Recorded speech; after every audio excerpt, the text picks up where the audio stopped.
Industry sources say diesel prices could soar by up to 12 pesos per liter next week.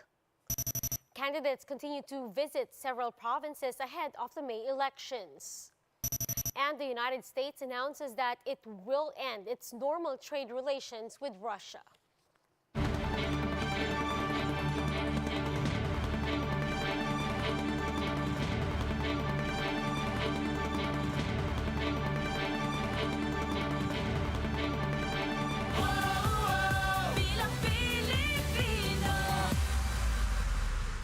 Fast, focused, and fearless. Here's a roundup of stories we're watching now. I'm Riza Diaz. We begin tonight's newscast with presidential aspirant Leni Robredo heading north after her biggest campaign rally yet in Bacolod City. For details, Ryan Ang is reporting to us live from Isabela over the phone. Ryan, good evening. Can you tell us and describe to us how's the reception so far for Vice President Robredo over there? Yes, Riza Robredo and her running mate, Senator Kiko Pangilinan, were also welcomed by huge crowds both in Cagayan and Isabela. The Leni Kiko tandem went around the two provinces for a series of meet and greet and people's rally. In Cagayan, they visited Archbishop Ricardo Bacay. The tandem then went to the St. Peter Metropolitan Cathedral grounds to meet supporters. These included youth groups, farmer, health professionals, and other diverse groups. They also had a meet and greet in Alcala, where they were welcomed by Mayor Tin Antonio and former Governor Alvaro Antonio. Mayor Antonio said Robredo was the first official who extended help during the onslaught of Typhoon Ulysses. This is the reason why Antonio said she's doing her best to explain to her constituents why they should vote for Robredo. During the rally, supporters couldn't help but chant, "Walang solid north and hindi kami bayad," expressing their support to the tandem. In her speech, Robredo admitted that she's not expecting the crowd to be this big, especially since the north is a Marcos bailiwick. Still, Robredo advised the audience that they should pick someone who would not just be there during campaign and election season. Robredo added that voters should scrutinize the candidates' track record and their accomplishment for the people. Despite losing in these provinces back in 2016, Robredo said she did not have second thoughts in helping them during hard times. Because for her, politics should already be set aside after the election to serve the people, regardless of color and affiliation. Risa, the Leni Kiko tandem is ending their campaign today with a grand people's rally here in Echague, Isabela. It's still ongoing, and several celebrity supporters also attended and performed in the event. Riza. Thank you for those updates. That was Ryan Ang. Now, other presidential candidates continue to make rounds in several parts of the country. Ferdinand Marcos Jr. held a campaign rally in Parañaque City. Joining him were his running mate Sara Duterte and some of the senatorial bets in their slate. When asked about the oil price hikes, he said that there is nothing we could do, and he has been long suggesting about reviewing the Oil Price Stabilization Fund. Manila Mayor Isko Moreno meanwhile made rounds in Bulacan. Residents welcomed Moreno and his running mate, Dr. Willie Ong, during a motorcade in San Miguel. Senator Ping Lacson and his running mate, Tito Soto, visited Pampanga. The tandem had a town hall meeting with different sectors in the province and listened to their problems. They then concluded their visit with a meeting with lahar victims and officials of Barangay Pulong Kututud. Another presidential bet, Senator Manny Pacquiao, made rounds in several parts of Cavite. Pacquiao went to a coastal barangay in Bacoor where he initiated a dialogue with shellfish vendors. He then held a motorcade as he and his team visited Imus, Dasmariñas, and General Trias. And Labor leader Leody de Guzman and his running mate Walden Bello made their way to Mindanao to woo voters.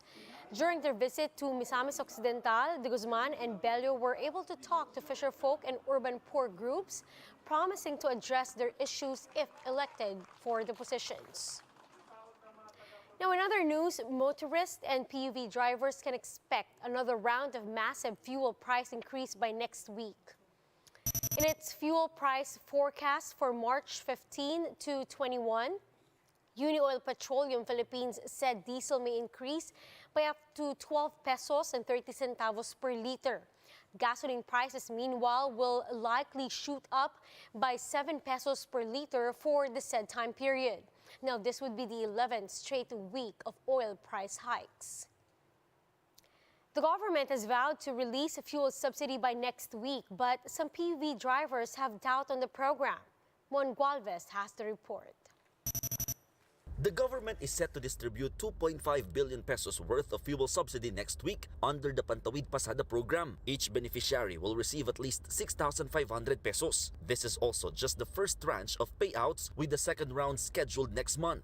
The program, meanwhile, has been expanded to cover not just public utility jeepneys, but also taxis, buses, UV Express, TNVS, tricycles, and even delivery riders. Malaking bagay din yan eh. Kumbaga, kung sakaling pwedeng iparehas na lang din sa lahat-lahat, gawing 6.5 na lang din, mas pasalamat po kami. But some of them doubt they will get any subsidy. Tingin mo hindi kayo makakatanggap? Tingin namin hindi eh. Siyempre napunta sa operator yan eh. Hindi nila nakukuha yun, subsidy ng mga driver.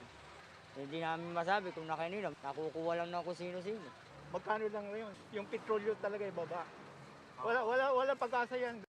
This is the same sentiment from the Liga ng Transportasyon at Operators. The group called on the government to offer real solutions to the problem.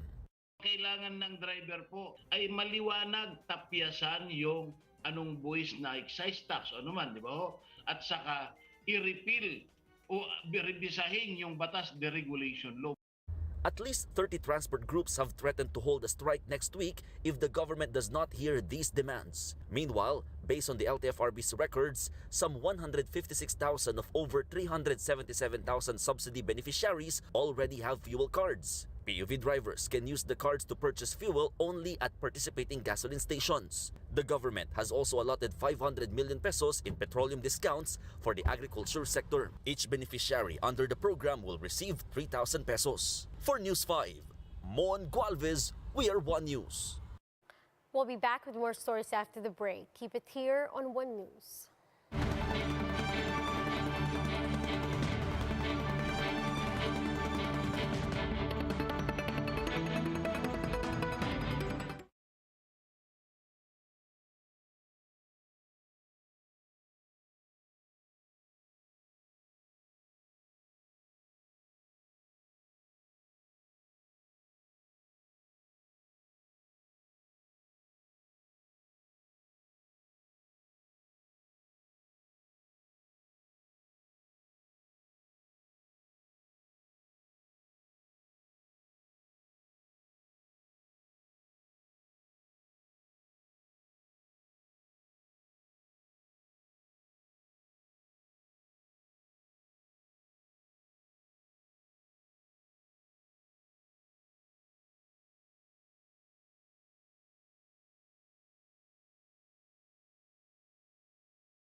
Still watching One News Now, I'm Riza Diaz.